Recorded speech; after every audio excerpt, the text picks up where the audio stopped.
And so, yeah, would you like to introduce yourself a bit? Yeah, absolutely. Thank you, Maddie. Thanks, everyone, for being here. I'm excited to be able to talk to all of you. Um, I do have a PowerPoint that I just have a few slides. I thought it'd be helpful as a visual to kind of lead us through the initial discussion. And I do have I've planted a few people in the audience. So I have Mary Saginack and Anna Portman here, also from St. Peter's, which I'm sure Maddie recognizes. But they're here also because I think that they can lend their point of view and their experience here at St. Peter's. So I think that they'll be a valuable resource for us this evening. So if it's okay, Maddie, I'll go ahead and share the screen if that's okay. All right, great. All right, so I'm gonna share here. And hopefully everyone is seeing a PowerPoint. Maddie, can you give me a thumbs up that, yeah, there we go, Anna, thank you. Okay, so I'm going to talk about ministry in Catholic schools and my experience in, I've been in several different schools, so just, kind of my experience with it and what has helped with me and on my faith journey and formed me over, my career. And really how I feel very strongly and committed to Catholic schools being places of transformation. They are truly sacred spaces where transformation can take place in students and teachers and staff and parents and everyone involved in the community. So before we get started, I'd like to share with you a prayer that I've used in the past, and we also have here at St. Peter's. So if we could just take a moment and place ourselves in God's holy presence, and actually, if you feel comfortable reading this prayer out loud, that would be wonderful.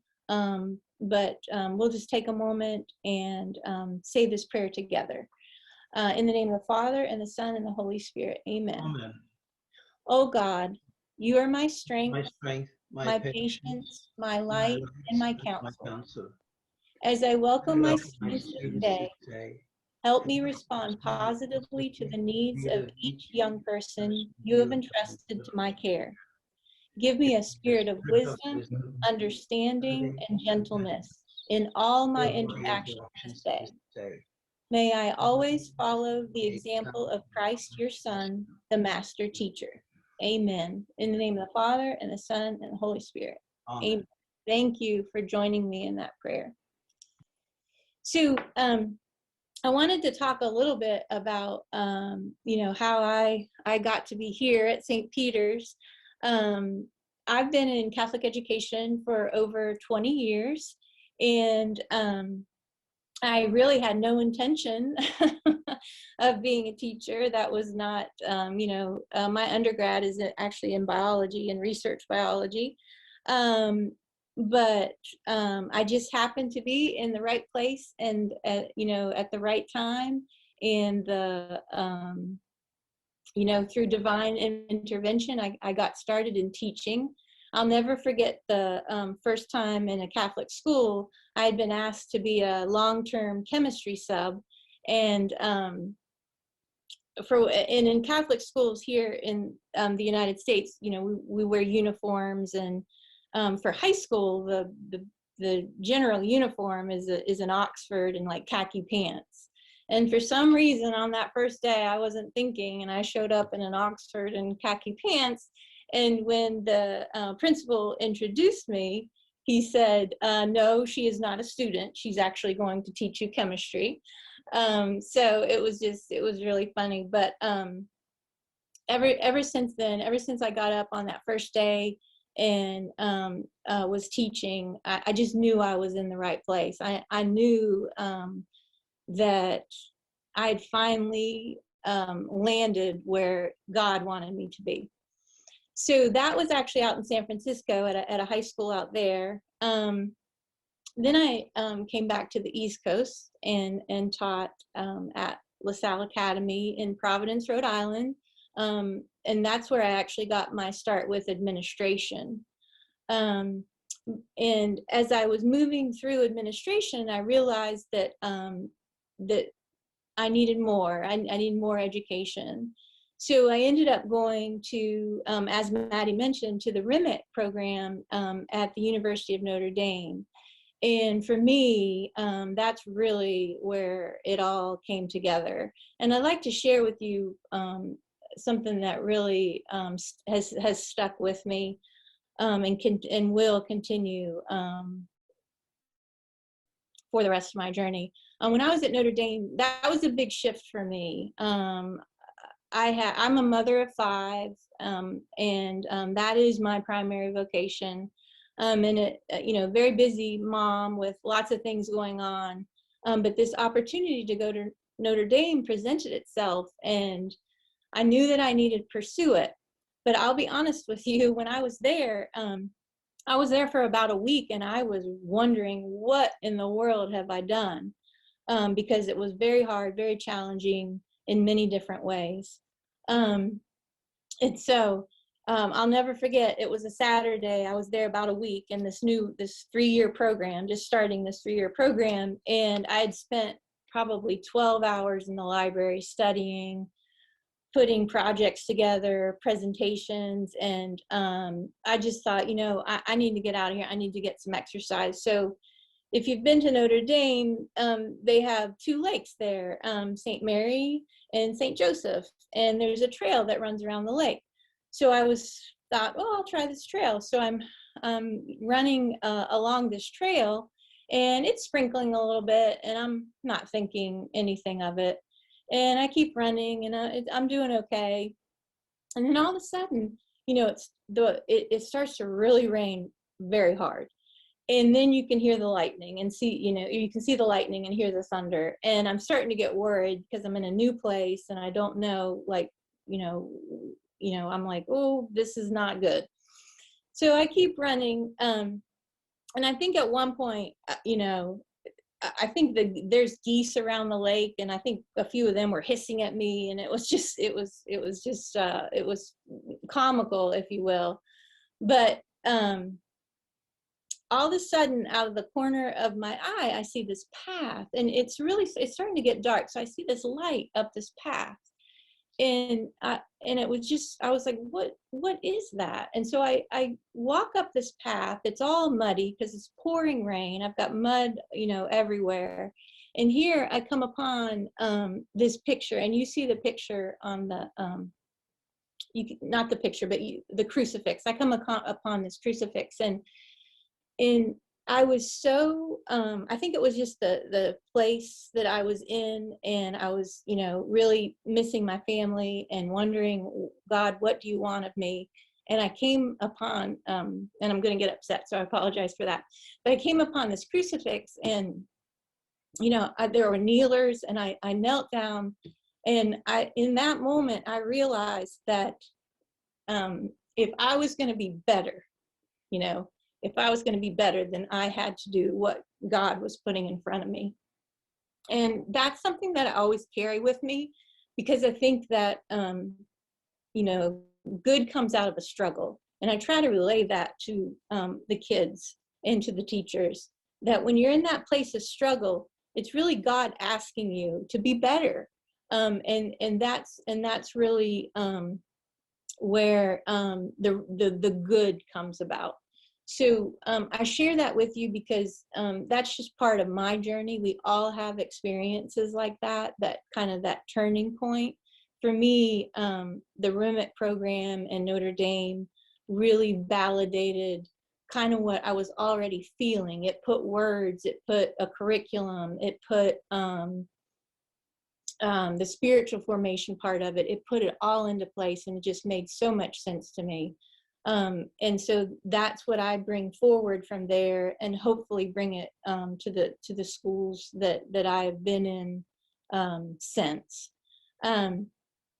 After that program, I moved to Georgia, and had administrative duties in a high school in Athens, Georgia. And then I came to Savannah, which is where I'm at now. I served in the curriculum office at the diocesan level.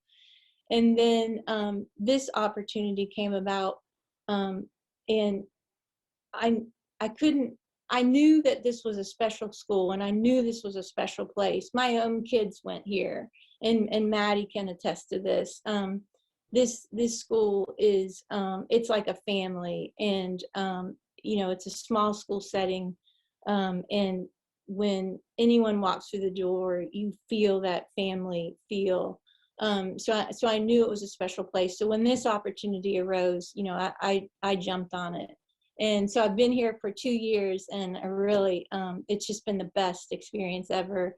And a lot of it has to do because we have teachers like Anna and Mary that teach here. So that's kind of how I, landed here. I would like to tell you a little bit about our school. We are a pre-K through 8th grade, so an elementary and a middle school. And you can see in the picture, that's all of us. Actually, Anna put that together for us. That was our Christmas card this year. We couldn't do a large group photo because of COVID regulations, so we put all of our individual photos together. So that's all of us. The original school was actually established in 1951 and was called the Nativity School. And it was originally formed by 2 Sisters of Mercy. And then that school continued to grow in the Savannah area. And then the school kind of grew out of like where it was in Savannah. And so the decision was made to move the school out to Wilmington Island, which is where we are now. And that was in 1980. Father O'Brien was a big part of that move. But for all of those years, right up until now, and hopefully continuing and long-term into the future, we have had a very strong history and vibrant history with the Sisters of Mercy. Right now, we have one sister who teaches here, Sister Susan. She teaches 1st grade, and both her and the Sisters of Mercy in general, the charism, bring a lot to our school. So there's a lot of history here, a lot of foundational pieces that we lean on and we try to keep alive. But that's a very important part of our school, and I think it drives a lot of what we do here at St. Peter's. So what I'd like to do is just tell you a little bit about some of the things that we do here. As far as ministry in our school, there's a term here, and I don't know whether it's used in all schools internationally, but there's a term here in the United States called Catholic identity. And we spend a lot of time in schools across the country talking about Catholic identity and what makes a school Catholic. So just a few of the things that we do here. We are definitely inspired by our mission. In our mission, in our mission statement, we educate in a spirit of mercy, justice, and loving concern. And that comes directly from the Sisters of Mercy. So we educate in a spirit of mercy, justice, and loving concern. That drives everything that we do here.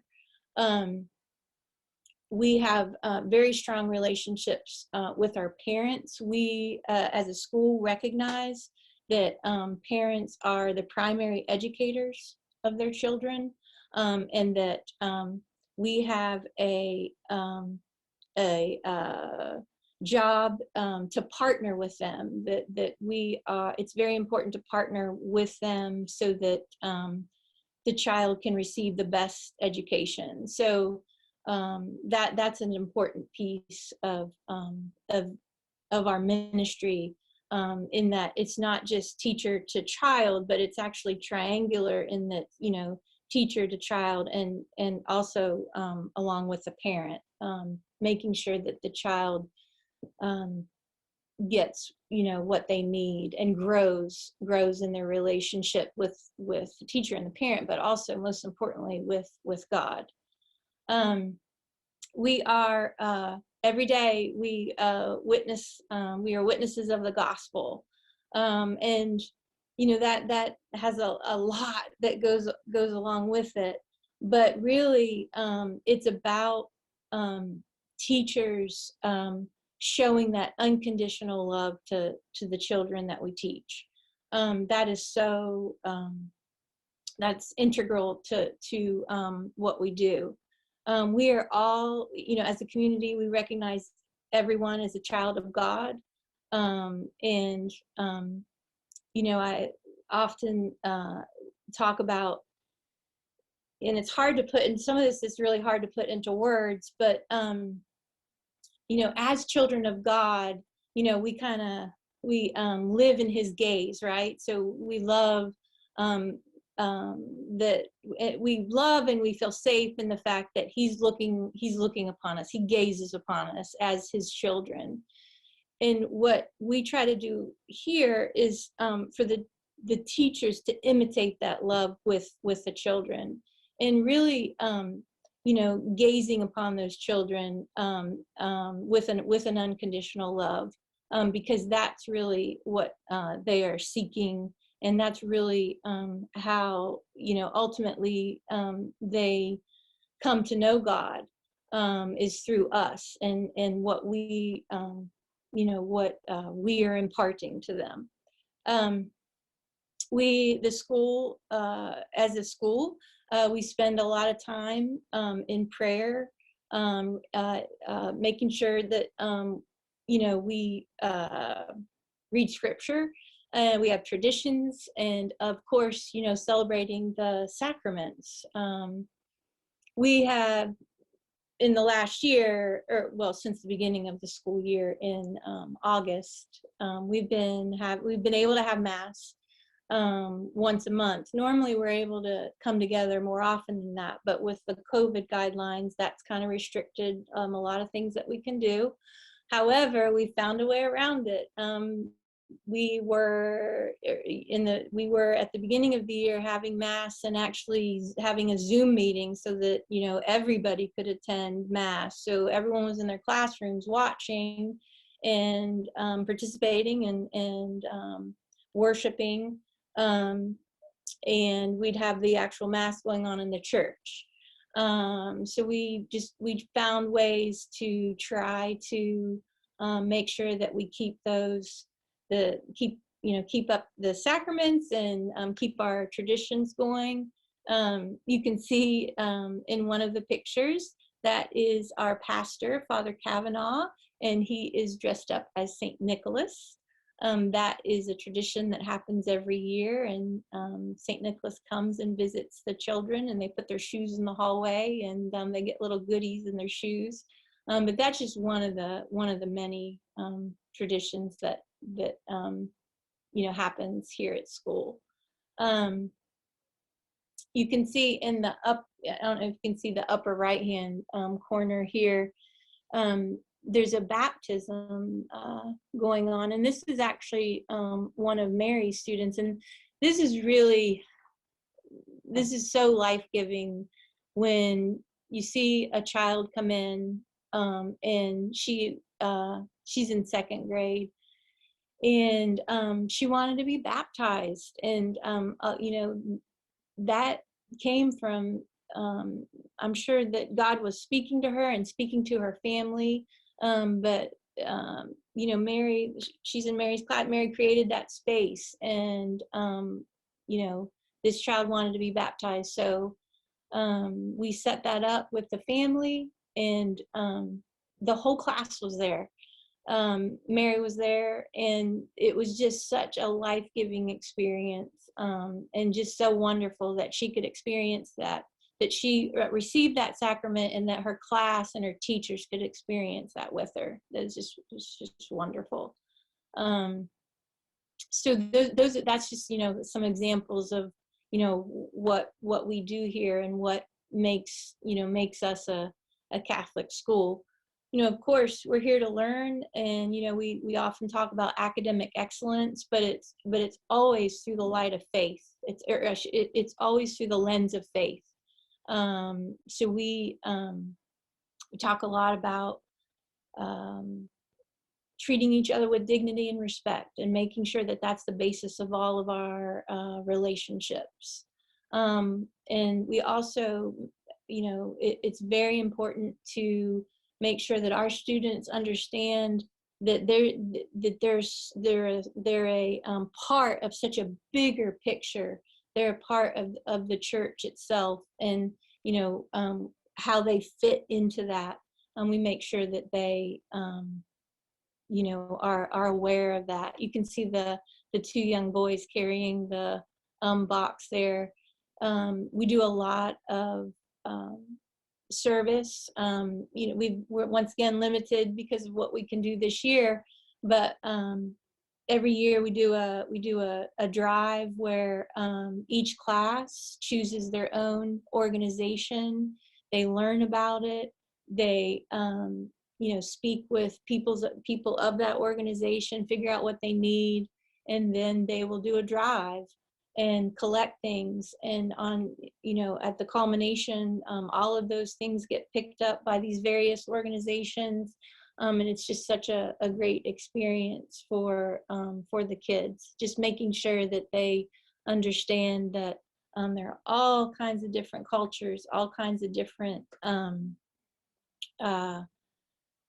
religions, all kinds of different people out there, and where we fit into that. Making sure that we teach about tolerance and about appreciation for diversity and such. So those are just some of the things that I think lend itself to a Catholic school being Catholic.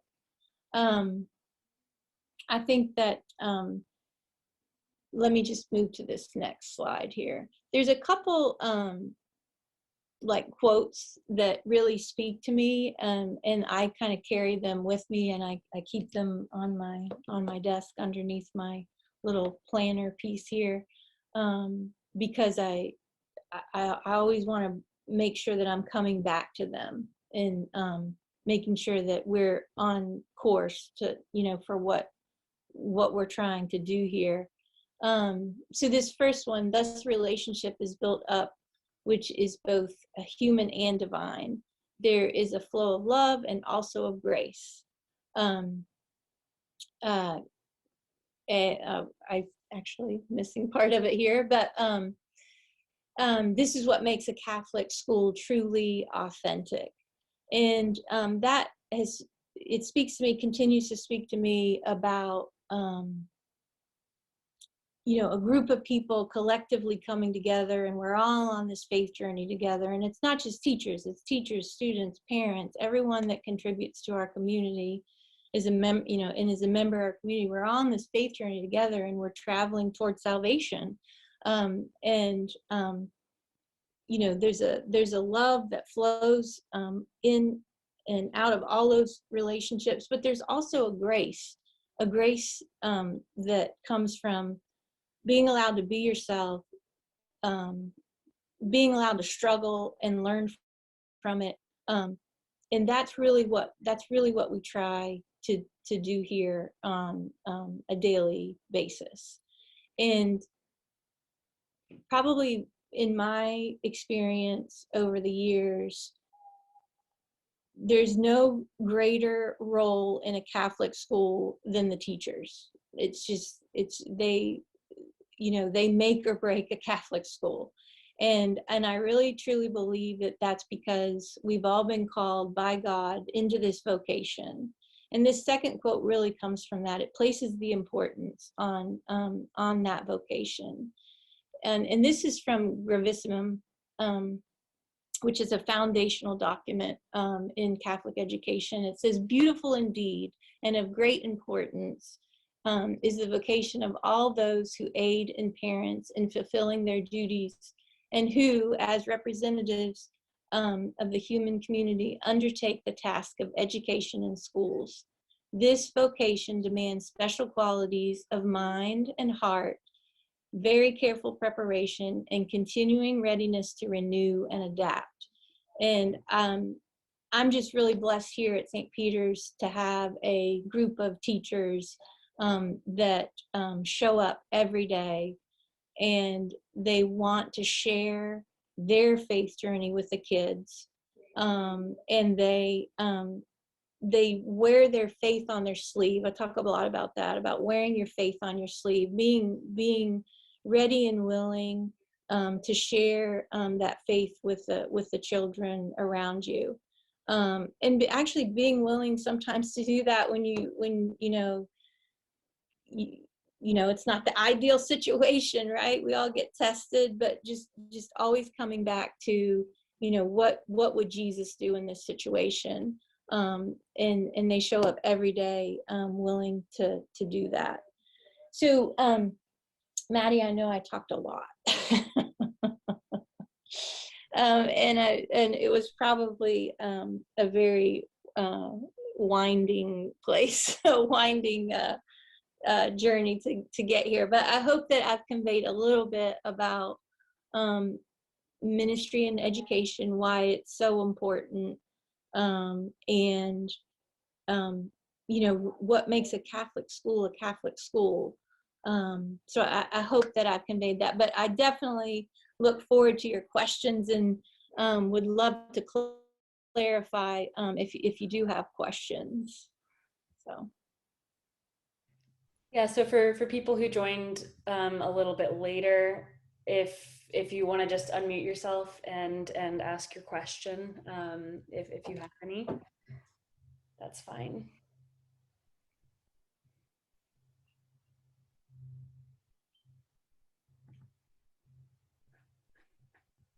I'm gonna stop sharing so that we can all come back around. Here we go. Okay, there we go. Does anyone have any questions or anything? I'm seeing. Yeah. Yes. Okay. So, thank you very much. We were late joining, and I apologize for that, but what we got was wonderful. And I just, the idea of a Catholic school in Ireland it's come under a lot of pressure, so that you often have a situation where a school is Catholic in name, but you may only have a few teachers who believe.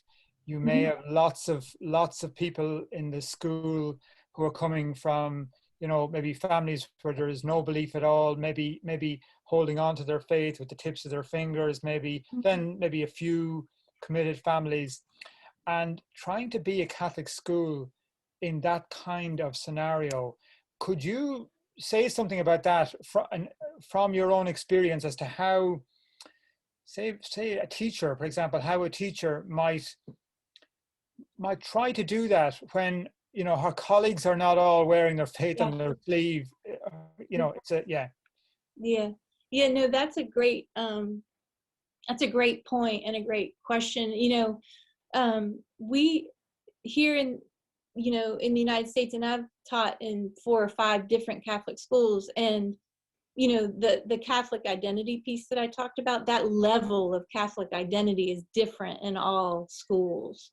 And I feel like that I got a lot better at bringing that Catholic identity to a school because of my experience at Notre Dame. I mean, they kind of, I learned how to lay that out in a very practical way, with a curriculum and with standards and what it's supposed to look like, literally from the visuals that you're supposed to see to, the implicit curriculum that happens, in the classroom. So So I was very fortunate in having that type of background. But I have been in schools where, that are similar to what you're describing. And I think that, like, speaking about the teacher that you talk of, that would come into school and want to share, it always comes back to relationships. It always comes back to the teacher's relationships, the teacher's relationship with the students, and their relationship with their colleagues. And relationships, are, they're of God, if you will. So, treating those relationships for, for lack of a better way of saying it, they're holy. That relationship is holy, and treating it that way. I think that, kids want to they want to feel like they belong. And that's how they best learn, is when they are comfortable and that they feel like that they belong, and that the teacher looks upon them as a child of God. And the teacher's not there just to impart the subject material. The teacher's there because he or she cares about them and truly believes that God placed them there. So I do understand that, there are schools where you're up against other outside influences. I completely understand that. But I also truly believe that there's strength in that teacher that will show up every day and make sure that that child is growing closer to God. And that can come in a lot of different forms. I mentioned the relationship piece. Sometimes a teacher has to build a relationship. They have to be interested in what the child is interested in. You have to get to know the child. You have to understand, like, what makes the child tick, what drives the child, and be interested in those same things, so that the child sees that you're invested. But I think that just showing up every day and being willing to do that, I have seen it happen before. That has a ripple effect. And when a teacher is in a classroom and you can feel that camaraderie, and you can feel that the teacher loves the children love the teacher, it starts to pique the interest of the other teachers down the hallway, because they're walking by and like, what's going on in there? Why is it different? Why does my class not feel like that? And it does spread. So I hope that helps answer your question a little bit. I wish I had a manual that I could just hand to everyone, but that's really not how it works. It's about getting people on board, making people feel comfortable, and letting people know that this is a sacred space, and we're all on a faith journey together, and you're here with me, and God put us here. So let's all go together and do the best that we can for the kids that we serve. So. Okay. I was going to add something to that. Oh, thank you, Anna. Yeah. Yes. Well, one of the things that you said is that children are always kind of striving to be accepted or welcomed. And I think that is not just applicable to children, but to all human beings. And one of the things that I felt 23 years ago when I walked through these doors and started working here was that sense of all are welcome. And over my years of teaching here, it has grown in me. It's become part of my faith journey. So I was welcomed, and perhaps I didn't used to be as welcoming as I am today. I try to give that feeling of welcome to everybody who is in my presence, in my classroom, people, parents. And I have to say that because of the relationship that we have with one another, this is something that we all piggyback upon. We're all growing together. And once you have somebody in there who's got this attitude, it's almost like Wynter was saying before, people are like, oh, how can I get some of that? And so that faith is, the faith is something that we're trying to get that, because it's so awesome, that joy, the fruits of the Spirit. So just to piggyback on what you were saying there, Wynter. Thank you, Anna.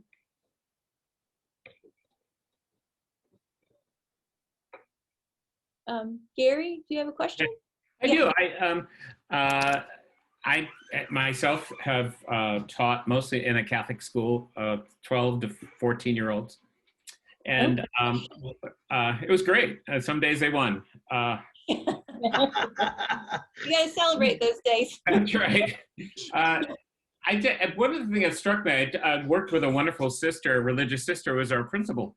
And at the time, there had been in the school the year before I got there some protest over teaching family life in the religion curriculum. And I realized, oh, this was that school where there were pickets out front. And I said, so what was that like? And sister said, oh, let them argue about how we teach religion. I want to control how we teach history and English. And you made an interesting reference to the implicit curriculum. Can you speak a little bit about that Catholic worldview, that anthropological understanding, whatever it is, that creation is good, that humans are maybe fallen, but good, that we can work towards being part of God's solution to our problems, even necessarily not necessarily using religious language. But how do you teach that to new faculty who may come from a completely secular background or a secular preparation? Right, absolutely. That's definitely a challenge. When I talk about implicit curriculum, just so we all are on the same page, we have standards and curriculum that we have for science and math and reading and all of that, and that we're asked to follow and deliver to the kids. And Gary's right, we have religion curriculum too, that there are standards there, and there are certain things that we have to teach, in all the different grades, as they move up grade by grade. But what I mean by implicit curriculum is what are the kids learning, when we're not delivering those standards, and they learn a lot. Kids are very perceptive, and they pick up a lot.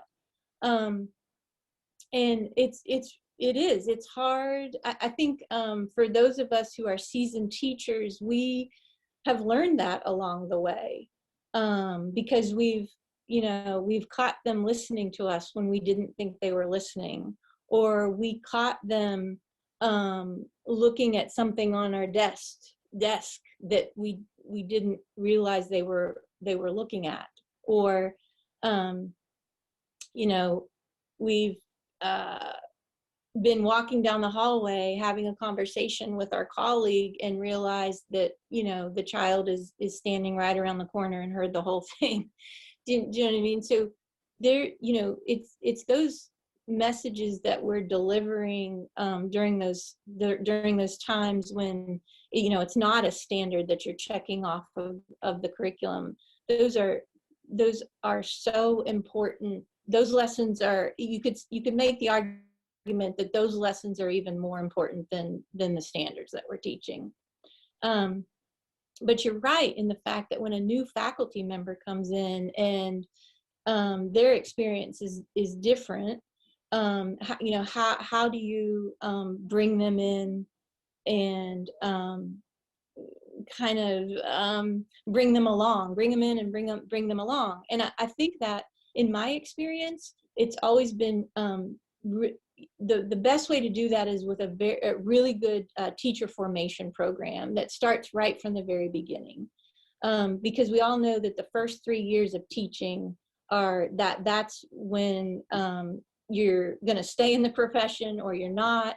You're going to create some really good habits or you're not. I was very fortunate to be at a school that had an excellent formation program right from the very beginning. I was assigned a mentor. I was assigned a spiritual advisor. I was educated very quickly in the charism. Their LaSalle Academy was a Lasallian, St. John Baptist de LaSalle, Lasallian charism. I was educated in those, ways of teaching. So all of that kind of helps bring a teacher along, if you will.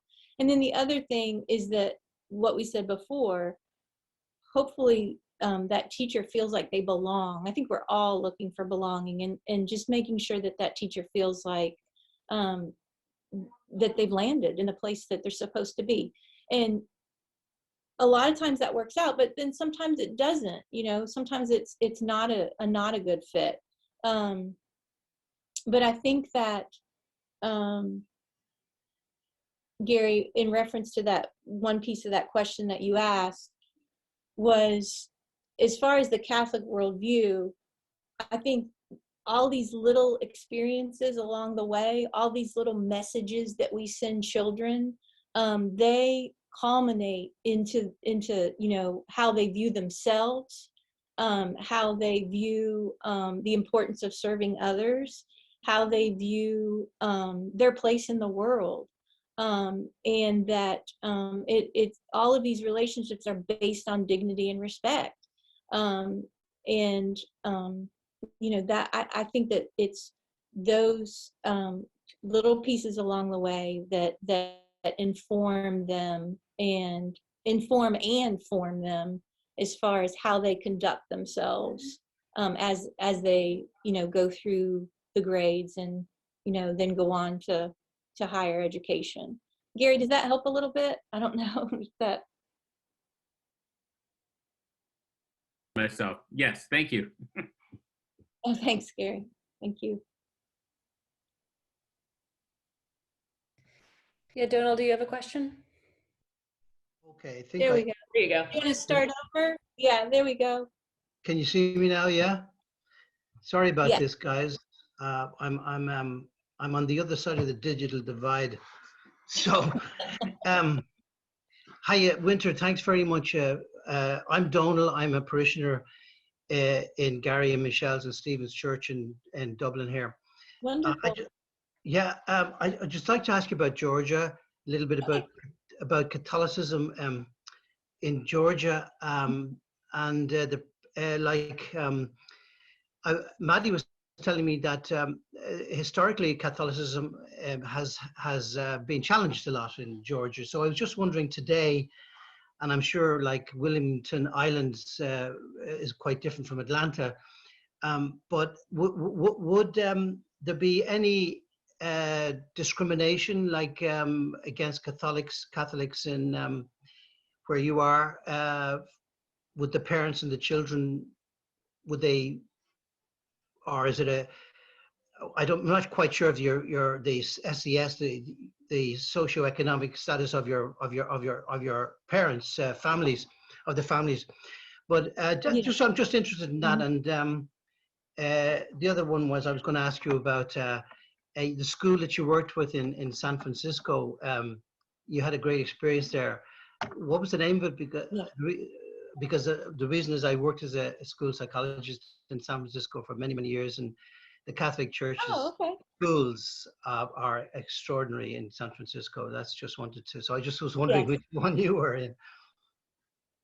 Yeah, so I was at Marin Catholic in. Oh yes, very good. Good. So across the bay.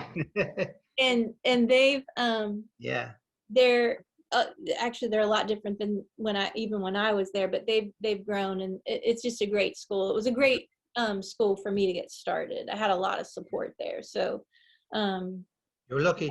the Marin Catholic, yes. So but in answer to your question, and I'll actually ask Anna and Maddie Mary. was mentioning to me about that, and I'm just really was wondering, like, Yeah.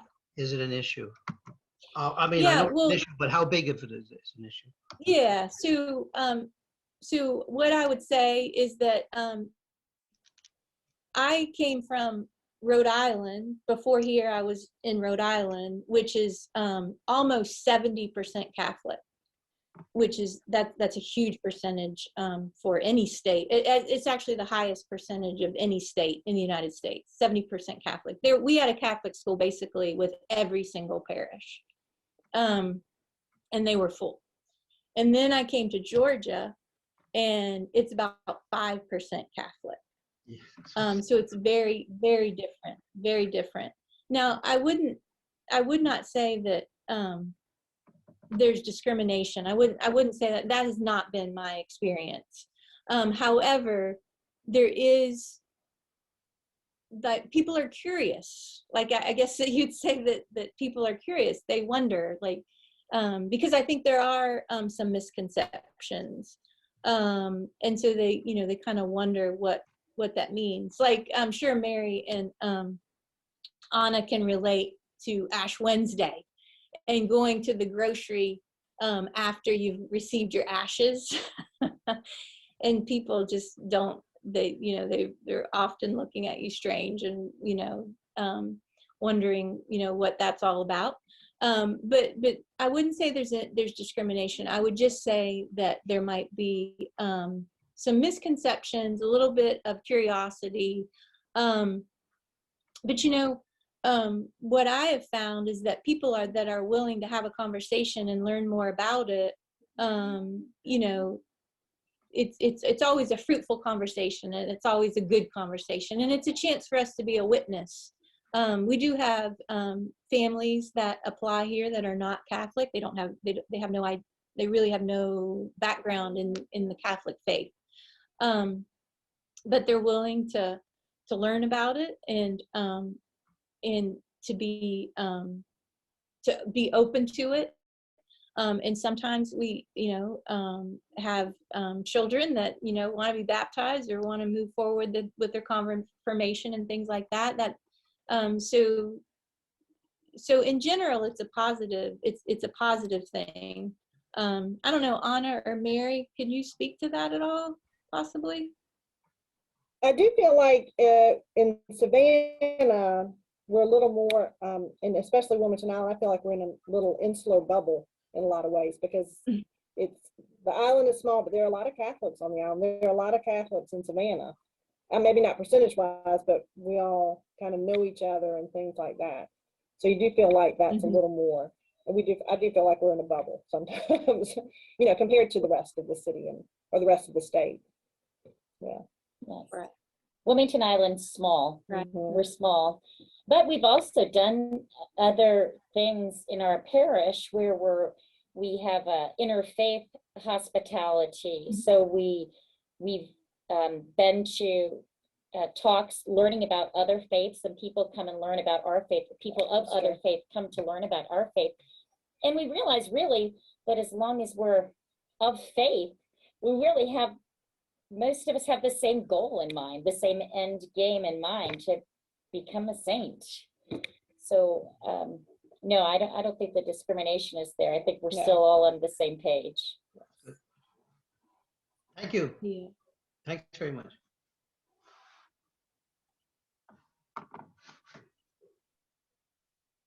Any other questions?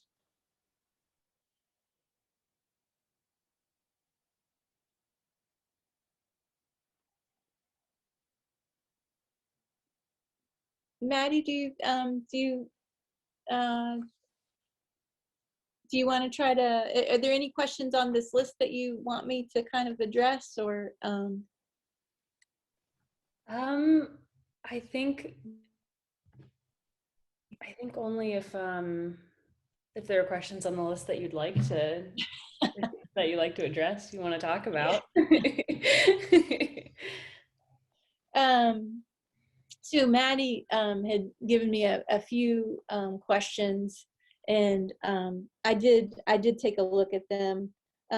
they're actually like a lot of good questions. But coming back to that piece about, Catholic identity in a Catholic school, I think the teachers are integral to making that happen. I do think that the principal, one of the questions here was, how do you see a role of a principal in terms of spiritual lives of students, faculty, and staff in a Catholic school? And I know the piece that I take very seriously every day is that it's my responsibility as a principal to create the environment. And I've referred to it as a sacred space. And so that is a huge responsibility that I carry with me, because I feel like that, I want everyone to feel like they belong, and I want everyone to feel like they can live out their faith here. But that requires, me to oversee that environment and create that environment, those quiet spaces, or those classrooms, or outdoor spaces. We just put in an outdoor classroom with it has a lot of different things out there, including Stations of the Cross. So just making sure that the environment is there, and then being willing to make sure that those boundaries, if you will, get maintained, that people don't encroach on it or try to change it, or just making sure that environment stays the same and is there for people that need it. So I think that's a big piece about being a principal, is just, it's not so much the physical space as it is the spiritual space, giving people the room to live out their faith in that space. So, yeah. Thank you. Yeah, I know, Catherine, did you want to ask one last question? Yeah, sure. Thank you so much for sharing, Wynter. This has been so lovely, and thank you especially for sharing that story as you were walking around the lakes and came upon the crucifix. It's just very personal, and you didn't have to do that. So thank you. It was very sweet. You're welcome. I was wondering, how do I want to word this? So I've been, the recipient of a lot of Catholic education, and all my siblings have, and I loved going to Catholic school. And from a teacher's perspective or an administrator's perspective, what is the best way for parents or aunts and uncles or lay people, just people around the Catholic school, to help support teachers in educating students? Like, what's the best thing that they could do? I think, really people's involvement, being willing to get involved. I think that's one of the great things about St. Peter's, is the community involvement. Once again, I keep saying the same tagline, this year's been different because of COVID, we've had a lot of restrictions, but in general, we have such a vibrant community here. And people, like you said, aunts and uncles, grandparents, willing to come in and to help. We've got grandparents that come in and read to the kids, and do small reading groups and things like that, or willing to help with a fundraiser or something like that. So I think for children, the more involved, the more they see their family being involved, the more importance they place on it. So when they see, other parents and such coming in to help in different ways, they understand how important their education must be. Wow, so-and-so's coming in. This is just so important to them. It must be important. And it's not just the education piece, it's the spiritual piece too. So it's just time, really. It's the investment of time. And we know, we all know that some parents and some families are in a place to be able to do that, and then there's some that are not. I mean, we do kind of live in a bubble out here, but we do have our share of families where, you know, they're in survival mode.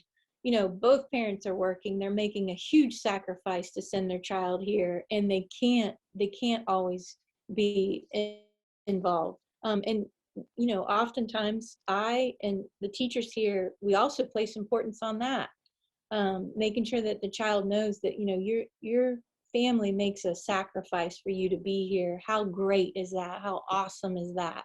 You know, in turn, what are you going to do with it? Yeah, I think that the time piece, and you know, a big piece also, you know, obviously that comes to mind is the importance that's placed on prayer, and you know, doing, you know, the morning prayers, the nightly prayers, the prayers before you go to bed, for parents to be a witness to that. That's just, it's just huge. And I know the teachers would agree with me that those types of things that parents and families do, you can tell, you know, when that's being reinforced at home, and you can tell when it's not, and when we need to do a little bit extra here at school to reinforce that. So I hope that helps, Kathleen. Yeah, thank you. That was great. Okay, well, I want to be mindful of time. This has been amazing. Thank you so much for spending this hour with us. I know it's kind of in the middle of the day over there. Right. Yeah, thank you. Yeah, actually, I think we're in the middle of carpool right now. Yeah. Thank you so much, and thank you, Senora Portman and Mrs. Seganak. So good to see you both. What are you saying? You're I on said, mute. Mrs. Seganak, what? Yeah, that's my aunt. It's my Aunt Mary. Maddie, can I ask you one question? Yes. Do you still know how to pray in Spanish? A little bit. I do. It's if I can start the prayer, then I can remember the rest of it. Great. I think Maddie is a good example of what Catholic education can do. Amen. Carrying on the face, she's doing what she's supposed to be doing. She's good. Yeah, absolutely. Maddie, thanks for inviting me, and thanks for putting this together.